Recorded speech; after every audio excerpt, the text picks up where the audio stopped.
હું આમ આદમી પાર્ટી રાજકોટ શહેર પ્રમુખ દિનેશ જોશી। આજે 8 તારીખે હેલ્મેટનો જે કાયદો લાગુ પડ્યો છે એનો અમે સખત વિરોધ કરીએ છીએ। કારણ કે જે લોકોને તકલીફ પડતો કાયદો હોય એ કાયદાને માન ન આપવું એ અમારું માનવું છે। ને ગાંધી બાપુ કહી ગયા છે કે ગાંધી ચિંધ્યા રાહે હાલવું, જે કાયદો બરાબર નથી એને માન ન આપવું જોઈએ। અને સાથે સાથે આ પોલીસ ખાતા અને કમિશનર ભાજપ અને વાલા થવા માટે આજે ઉપર નાટક કરી રહ્યા છે। દર વર્ષે આવો કાયદો આવે જ છે અને આ કાયદો માત્ર ને માત્ર 1 વર્ષમાં 2 વાર આવે છે। કારણ કે સરકારની તેજુરી ભરવી હોય એટલે આ કાયદો આવે છે। શા માટે કે ભાઈ ચૂંટણી લક્ષી એના ફંડ ભેગા થઈ જાય એટલે આની પહેલા અનેક વાર આવ્યા છે, વર્ષમાં 2 વાર આવ્યા છે।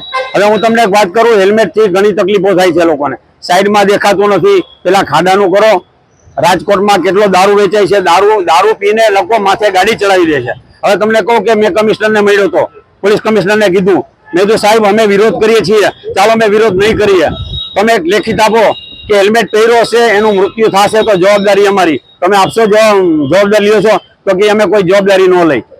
એને ના પડ્યા પછી 3-4 લોકોના મૃત્યુ થયા, છાતી માથે બસ ફરી ગઈ। હેલ્મેટનું શું આવે? હવે લોકો બખ્તર પહેરીને ફરે। હું તમને એમ કહેવા માંગુ છું કે કમિશનરના કાયદાનો કોઈ અમલ નથી કરતું।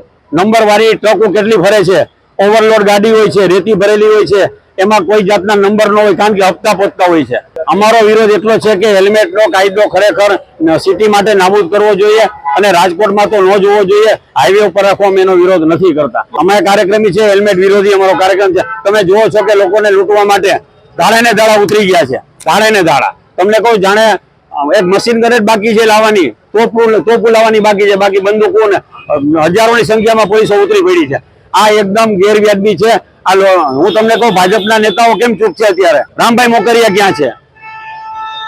પિલારા ક્યાં છે? દર્શિતાબેન ક્યાં છે? બાબરિયા ક્યાં છે? દરેક ધારાસભ્યને કહેવા માંગુ છું કે તમારી કેમ અત્યારે જીભ મોઢામાં ગરી ગઈ છે, મોઢામાં મગ ભર્યા છે? આ લોકોએ તમને એટલા માટે મત આપ્યા છે વિસ્તારમાં, રાજકોટના વિસ્તારમાં કે તમે પ્રજાને લૂંટો। તમારા ચૂંટણી લક્ષી ફંડ છે ને બીજેથી ઘણી જગ્યાએ દારૂમાંથી આવે છે, ઘણી જગ્યાએ ત્યાં લૂંટવાનું બંધ કરો। આ પોલીસના ધાડે ધાડા મોકલો છો પ્રજાને લૂંટવા માટે। આમ આદમી દ્વારા આજે અમારે બાઇક રેલી કાઢવાની હતી અને આજે એનો વિરોધ કરવાનો હતો કે સવિનય કાનૂની ભંગ કરશું, એના માટે કાર્યકરો આવી ગયા છે અમારા અને અમે થોડીક વારમાં જ 12-12:30 પછી સવિનય કાનૂની ભંગ કરવાના અને બાઇક લઈને નીકળવાના। આ જ કાર્યક્રમ 18 રોડમાં કરવાના છે આમ આદમી પાર્ટી દ્વારા। સાંજ સમાચાર ફેસબુક પેજને લાઇક કરો, વિડીયો શેર કરો અને વધુ વિગતવાર સમાચાર માટે sanssamachar.net વિઝિટ કરો।